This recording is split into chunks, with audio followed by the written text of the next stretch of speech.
Greetings and salutations, friends, and welcome to some more Flight Sim World with Mr. Adrian. And today I am somewhere sun-kissed and exotic-ish. No, yeah, it is. It's pretty exotic, I think. At least millions of people from England think so. We are now on update 1.19566. Yes, they have released another update, which means I've got some more news for you. Haha. Exciting, huh? I think I've got this thing pretty much trimmed out now, so yeah, let's go external. Lovely.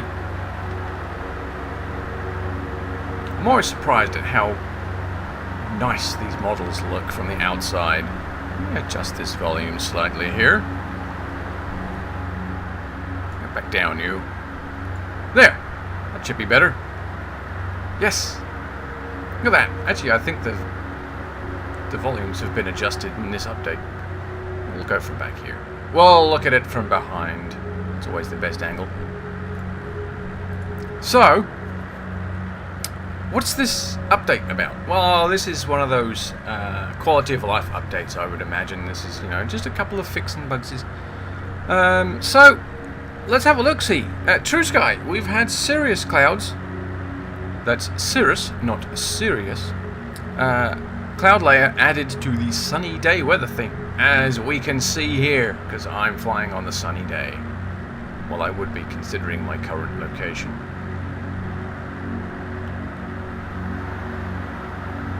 Probably difficult to figure out where I am actually from this view. Let's give her a gentle roll. We'll turn around a little bit. The overall lighting has been rebalanced. As some people pointed out, the lighting got a little bit clunky after the introduction of trueSky. Visual improvements to the look of these Cirrus Clouds.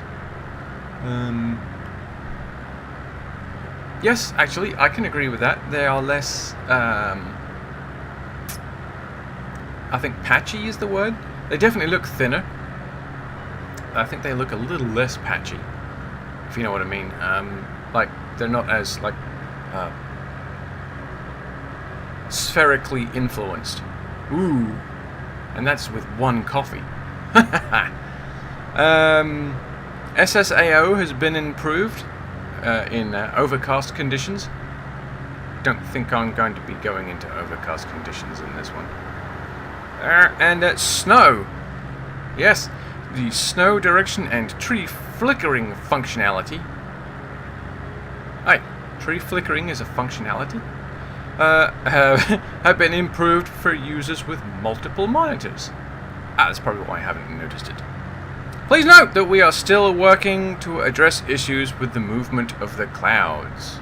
So they're probably still working on that rather fast animation effect that the clouds have got going on. Although from a distance... No, yeah, from a distance it still looks a bit weird too. Close up it looks even weirder. So now we get down into some of the more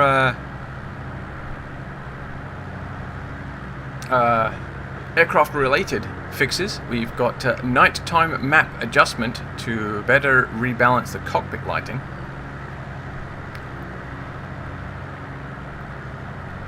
Flap aerodynamic wobble animation has been removed.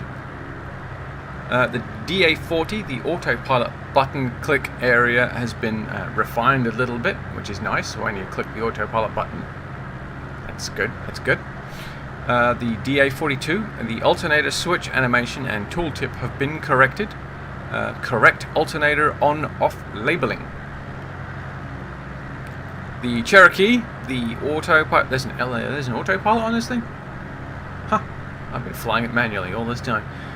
The autopilot LED now activates when switched on. That's handy.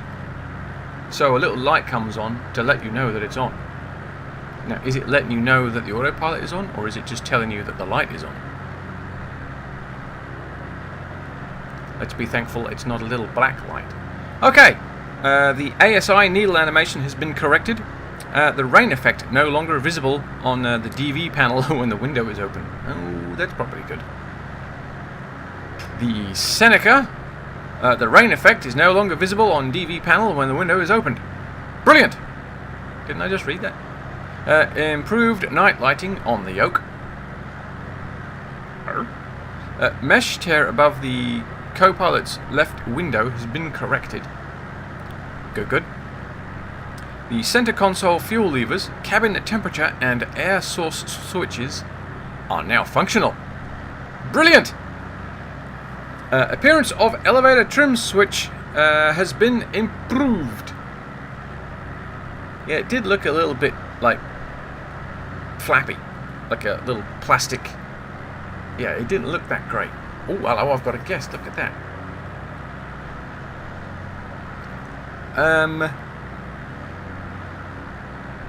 The GTX 327 LCD screen appearance has been improved, as is the SYS 55X.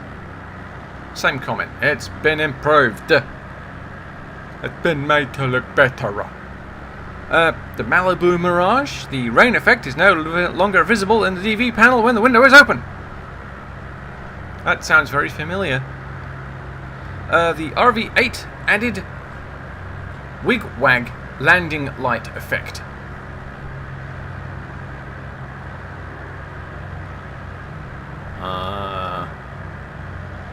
Fair enough. No idea what that means. I'll have to look it up later. Avionics, the G1000 fixed overlapping text on the FPL screens. Pitot fail and fuel temp warning messages have been added. And the AP trim fail warning has been added. The GTX 327 will now fail if a transponder failure is activated. Alright, fair enough. You know, considering where I'm flying, there are not many hotels. But this is default scenery, so I'm not going to complain. Where are we? Settings. Weather settings now default to high. Show compass setting changes changes now persist across sessions. That's handy. The UI cold and dark option now moved to main flight planner dialog. Visual improvements to cold and dark checklist. And the engine night lighting improvements for buildings. Ooh. Major road lights, motorways, highway and road, more visible at night. And the Cytec Pro Flight trim wheel controller is now officially supported.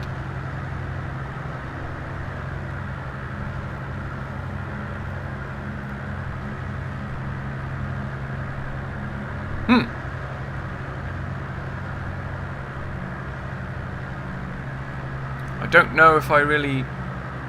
That must be on the Yoki thing, right? I don't know. It might be on mine as well. So, have you figured out where we are yet? It's probably pretty difficult, to be honest.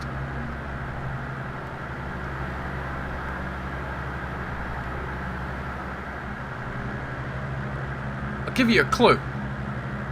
It's part of Spain. Apparently it's quite sandy. It needs a visual upgrade, I think. No, this is actually quite a popular tourist destination. This is me flying over Lanzarote. So Lanzarote is a Spanish island. It's the easternmost of the autonomous Canary Islands in the Atlantic Ocean. It's located approximately 125 kilometers off the coast of Africa and 1,000 kilometers from the Iberian Peninsula. It's about 325 square miles and is the fourth largest island in the archipelago. It's often referred to as the Island of Eternal Spring because it has a subtropical desert-like climate. And you can see why when you look at the temperature records. Its average high in January is 27. This is in Celsius. And in June, its average high is 26.3. And it doesn't get much hotter than that. It also doesn't get much cooler than that. Well, actually it does. Its average low in January is 14. So, you know, you might want to take a jacket if you're going to be out on the beach at like 6 a.m. Lanzarote is believed to be the first Canary island that was settled somewhere around the 1100 BC. In around 1336, a ship arrived from Lisbon under the guidance of a local navigator, and sadly, that began the start of the slave trade in the area.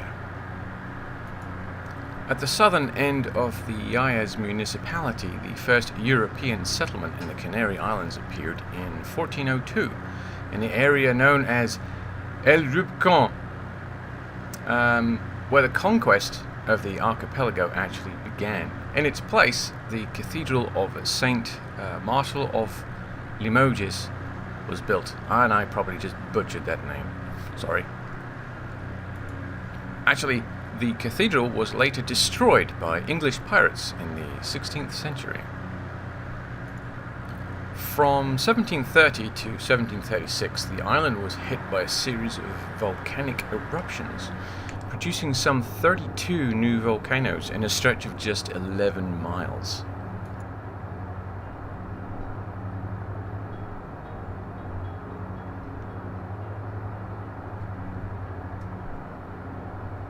Right, let's see if I can get this thing on the floor, shall we?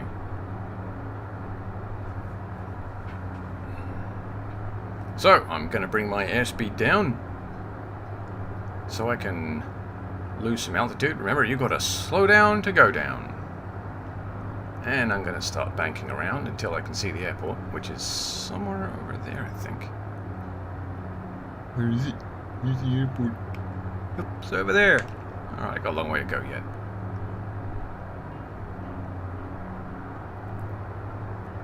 I'm going to keep an eye on my dials here. I want to keep an eye on this guy, and this guy at the moment. That's where I'm basically looking. And this guy as well. I just want to make sure that I don't tilt this thing too far over and drop out of the sky like a brick. So now I'm at 1.5. I'm going to bring the speed back up a little bit.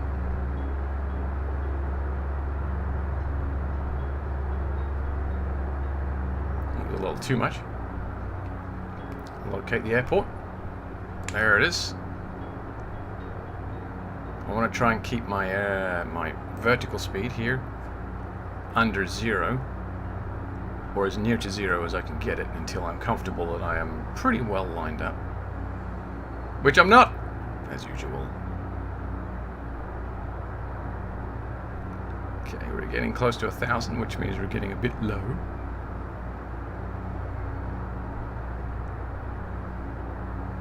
I'm getting a bit low.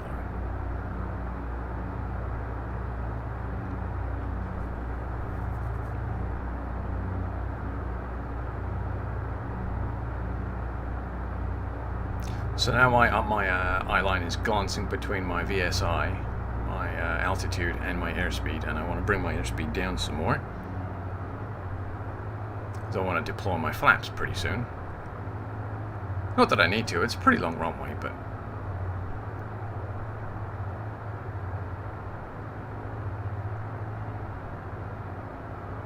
so now I am checking my airspeed still, bringing my throttle down some more. I want to get that down below 100. Checking my VSI, checking my altitude, and trying to line up on the runway. All at the same time.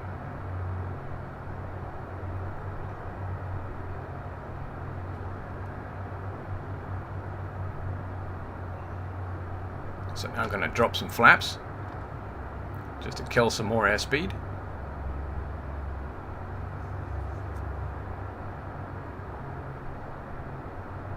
keep an eye on my VSI. Now I've got to really monitor my airspeed because I'm getting down towards 80 knots. And the last thing I want to do is stall, so... Now I can see the lights by the runway. White and red, that's good. I want to try and keep them white and red. I don't want a solid white and I don't want a solid red. And I can accomplish that by changing my glide slope or the speed at which I am descending.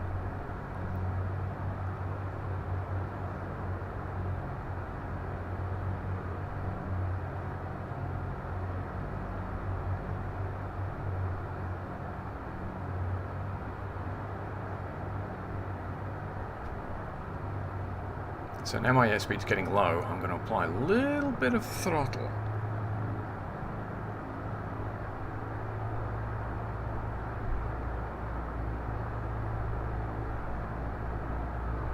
Oops, drifting a little bit.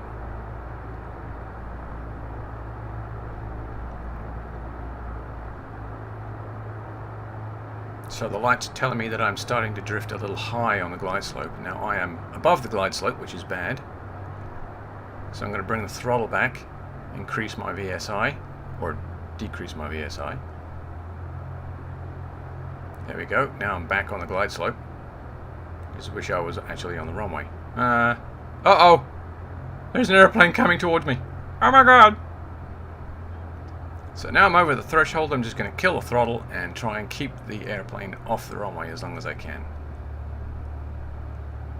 By lifting the nose very slightly.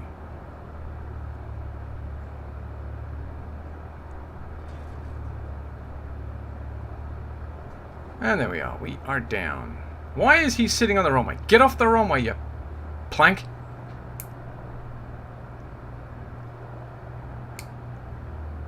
Ha. Oh, he heard me.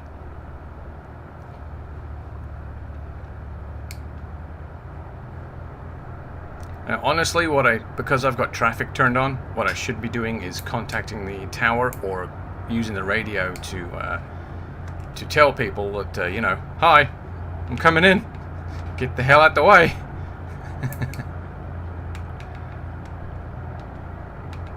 So I'm just going to follow him off the runway and call it a day. Well, call it a video anyway.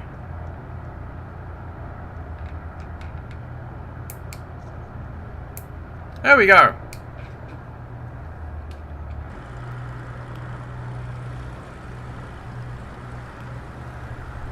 I gotta say, I'm still not entirely comfortable with the Piper. Well, any of the Pipers actually. I am way more comfortable with the Cessna, the Skyhawk 2, but that's because I spent so damn long flying it in Flight Sim.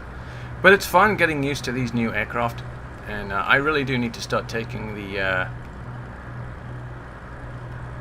this particular sim a little more seriously. I'm trying not to interact with the AI too much. Because I know they're working on it. They're going to be working on the ATC and all that stuff, and I don't want to get myself... I don't want to get used to it as it is right now if they're going to be changing it. You know what I mean? Anyway, that's it for the minute. I will see you... Oh! Don't forget! I've started live streaming, so check the channel every now and again. You might see a live stream you want to watch, if it's zombies or flying or city building or just a general hangout kind of live stream. But don't forget to check back every now and again. Anyway, that's it for the moment. I will see you anon.